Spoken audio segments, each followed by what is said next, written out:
नमस्कार, आपण पाहत आहोत फास्ट 24 तास न्यूज. फास्ट 24 तास न्यूज मध्ये आपले सहर्ष स्वागत आहे. या राज्याचे मुख्यमंत्री आदरणीय देवेंद्रजी फडणवीस साहेब आणि दिवंगत नेते या राज्याचे उपमुख्यमंत्री आदरणीय अजितदादा पवार साहेब, देवेंद्रजी फडणवीस साहेबांचा वाढदिवस आणि अजितदादा पवार साहेबांची प्रथम जयंती या दोघांचेही औचित्य साधून या महाराष्ट्रामध्ये एक महाराजस्व अभियानाचं, छत्रपती शिवाजी महाराज महाराजस्व अभियानाची सुरुवात ही येणाऱ्या 23 तारखेपासून केली गेली आणि जवळपास आठवडाभर या अभियान संपूर्ण महाराष्ट्रभर चालू आहे. त्याच्यातलाच एक भाग म्हणून आज 30 जुलैला आपल्या या पाचोरा आणि भडगाव मतदारसंघामध्ये आपल्या जिल्ह्याचे जिल्हाधिकारी आदरणीय घुगे साहेब, प्रांताधिकारी आदरणीय आयरे साहेब आणि तहसीलदार, BDO, CO सर्व लोकप्रतिनिधी पदाधिकारी यांच्या प्रमुख उपस्थितीमध्ये अतिशय भव्य आणि दिव्य असा सुंदर असा कार्यक्रम महाराजस्व अभियानाचा झाला. पाचोरा आणि भडगाव मतदारसंघातून जवळपास 4 ते 5 हजार लाभार्थी इतका प्रचंड पाऊस चालू असताना सुद्धा या ठिकाणी उपस्थित होते. या प्रत्येकाला शासकीय योजनांचा लाभ देण्याचा प्रयत्न प्रत्यक्षरित्या त्या ठिकाणी केला गेला. मी सर्व महसूल विभागाचे अधिकारी असतील किंवा वेगवेगळ्या मग ते कृषी असेल, ग्रामविकास असेल, म्हणजे पंचायत समिती, जिल्हा परिषद असेल, या सगळ्यांच्या योजनांचा लाभ या ठिकाणी अनेक लाभार्थींना देण्याचा प्रयत्न केला गेला. तरीसुद्धा जर कोणी लाभापासून वंचित राहिलेलं असेल तर त्याला देखील येणाऱ्या 8 दिवसात घरपोच किंवा त्या ग्रामपंचायतीच्या माध्यमातून किंवा त्या गावाच्या माध्यमातून त्या ठिकाणी त्या लाभार्थ्यांना दिला जाईल.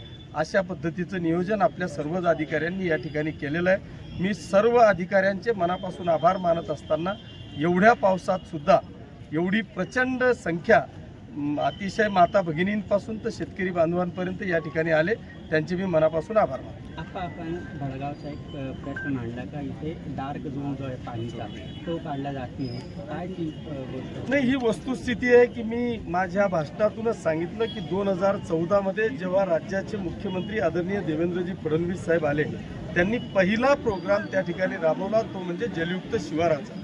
आणि जलयुक्त शिवाराच्या माध्यमातून आम्ही पाचोरा आणि भडगाव मतदारसंघामध्ये जिथे जिथे शेतातून पाण्याचा थेंब निघाला तर तो नाल्यात येईल आणि त्याला अडवला जाईल, अशा पद्धतीचं नियोजन करून 14 ते 26 जवळपास 12 वर्ष होऊन सुद्धा अजूनही आम्ही डार्क झोनमधून निघत नाही. हा खरं म्हणजे संशयास्पद विषय आहे. म्हणून मी माननीय जिल्हाधिकारी साहेबांना या ठिकाणी सांगितलं की जे GSDA अधिकारी आहेत यांना या ठिकाणी बोलवावं, नेमकं त्यांचं यंत्र कसं आहे, कुठून भूजलचा सर्वे ते करतात ते जरा आम्हालाही एकदा शिकवावं. कारण गेल्या 2-5 वर्षापासून मी खरोखर आदरणीय देवेंद्रजी फडणवीस साहेबांचे मनापासून आभार मानेन की साहेब, माझ्या मतदारसंघामध्ये 8-10 गावं अशी होती की त्यांना शेतात पाणी सुद्धा घागरीत घेऊन, माठात घेऊन पाणी प्यायला घेऊन जावं लागत होतं.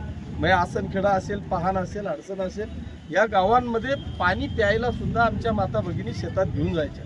आज अशी परिस्थिती आहे की त्या गावांना बागायत तुम्हाला पाहायला मिळेल. याचं एकमेव कारण जलयुक्त शिवार.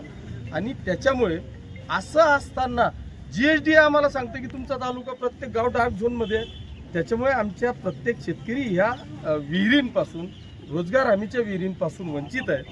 तो विषय मी माननीय जिल्हाधिकारी महोदयांच्या लक्षात आणून दिलेला आहे. त्याच्यामुळे ते आता पुढे कारवाई करतील. आप्पासाहेब, या शासनाच्या कल्याणकारी योजना ज्या आहेत राबवण्यात येतात, परंतु आपण आपल्या भाषणामध्ये व्यक्त केलं की जो ग्राउंड लेवलचे जे काही छोटे अधिकारी, प्रायव्हेट कॉन्ट्रॅक्टवाले, ते लाभार्थ्यांना त्रास देतात, 10-10 हजार रुपये घेतात, त्यांना तुम्ही काय सूचना द्याल? नक्की सूचना द्याल म्हणण्यापेक्षा तर मी आता जे काही आमसभा आपण घेतो तर आमसभेमध्ये जवळपास सगळेच विभाग येतात आणि कोणालाही न्याय देता येत नाही. म्हणून मी मागच्या महिन्याभरापासून सुरुवात MSCB पासून केली की एक विभागाचीच मीटिंग घ्यायची आणि त्यांचा सर्वे करायचा, जेणेकरून आपण त्या प्रत्येक पीडिताला, प्रत्येक अन्यायग्रस्त व्यक्तीला आपण त्या ठिकाणी न्याय देऊ शकतो किंवा विभागात देखील आपण समजून घेऊ शकतो. त्या हिशोबाने मी काल भडगाव पंचायत समितीची परवा त्या ठिकाणी मिटिंग घेतली आणि मिटिंगमध्ये शेतकऱ्यांच्या किंवा लाभार्थ्यांच्या ज्या तक्रारी माझ्यापर्यंत पोहोचल्या तर त्याच्यात BDO किंवा इंजिनियर दोषी दिसत नव्हते, तर त्याच्यात खरा दोषी तो जो APO, कॉन्ट्रॅक्ट बेसचे जे कर्मचारी आहेत, या कर्मचारीच आम्हाला दोषी दिसत होते. त्यांच्या विरुद्धच सगळ्या तक्रारी होत्या. मागच्याही वर्षी मी एकाला सस्पेंड केलं होतं, पुन्हा तोच तिथं हजर झाला आणि त्याच्याच अशा तक्रारी आल्या. त्याच्यामुळे यांच्यावर निश्चितपणे येणाऱ्या डिसेंबरच्या अधिवेशनामध्ये मी आवाज उठवेल, माननीय मुख्यमंत्री महोदयांच्या कानी हा विषय टाकेल. त्याही आधी मी स्वतः पत्र लिहून माननीय राज्याचे मुख्यमंत्री देवेंद्रजी फडणवीस साहेब यांच्या कानावर हा मुद्दा टाकेल. साहेब आताच आपल्याला वकील बांधवांनी बघा, गुलाबराव पाटील साहेब काय बोलले किंवा गिरीश भाऊ काय बोलले हे मला माहीत नाही. विषय असा आहे की अप्पर जिल्हाधिकारी कार्यालय जे आहे ते चाळीसगावला द्या म्हणण्यापेक्षा मी तर पूर्वीही सांगितलं की त्यांना केंद्रशासित प्रदेश करून टाका, आमची कुठलीही हरकत नाही. पण त्याच्यामुळे माझ्या पाचोरा आणि भडगाव मतदारसंघातल्या जनतेवर अन्याय होणार नाही याची काळजी आपण घ्या. याचं कारण असं आहे की तुम्ही जर का माझाच नाही, तुम्ही गिरीश भाऊंचाच विचार करा. गिरीश भाऊंचा मतदारसंघ लोहारा, कळमसरा, कासमपुरा, शहापुरा या गावांमध्ये जर का गेले तर तिथून चाळीसगाव किमान 85 ते 90 किलोमीटर आहे. माझ्या मतदारसंघाचा विचार केला तर लासगाव असेल, सामनेर असेल, राणीचं बांबरूड असेल, दैगाव वरसडा असेल किंवा इकडे मधुभाऊंचा जर विचार केला तर पिंपळगाव असेल, गडेवळगाव असेल, या सगळ्या लोकांना किमान 90 किलोमीटर चाळीसगाव येतो. मग हा व्यक्ती तिथे 90 किलोमीटरवर जाण्यापेक्षा तो 15-20 किलोमीटरवर जळगावला पोहोचतोय. माझा चाळीसगावला ह्या अप्पर जिल्हाधिकारी कार्यालयाला विरोध अजिबात नाही. पण आता जसं वकिलांनी कलेक्टर साहेबांना निवेदन दिलं, त्यांची तीच परिस्थिती आहे की जळगावला जर गेले तर ते एक केससाठी तिथं जाणार नाही. जळगावला गेल्यावर ते जिल्हाधिकाऱ्यांकडे काही तारखा असतील किंवा सेशन कोर्टात काही तारखा असतील, त्या सगळ्यांचं नियोजन करून वकील त्या ठिकाणी जातात. किंवा एखादा जो कोणी आरोपी असेल किंवा फिर्यादी असेल तो या पद्धतीने नियोजन करून जातो. तो चाळीसगावला जाऊन काय करणार आहे? आणि म्हणून मी शब्द दिल्याप्रमाणे या मतदारसंघाला मी शब्द दिला होता. शब्द दिल्याप्रमाणे राज्याचे मुख्यमंत्री आदरणीय देवेंद्रजी फडणवीस साहेब, महसूल मंत्री आदरणीय बावनकुळे साहेब आणि आयुक्त आदरणीय गेडाम साहेब, जिल्हाधिकारी साहेब या सगळ्यांना मी निवेदनं दिली. त्यातल्या त्यात मला मुख्यमंत्री महोदयांनी शब्द दिला आहे की हे फिजिबल नाही आहे, मी 100% तो प्रस्ताव नाकारेल.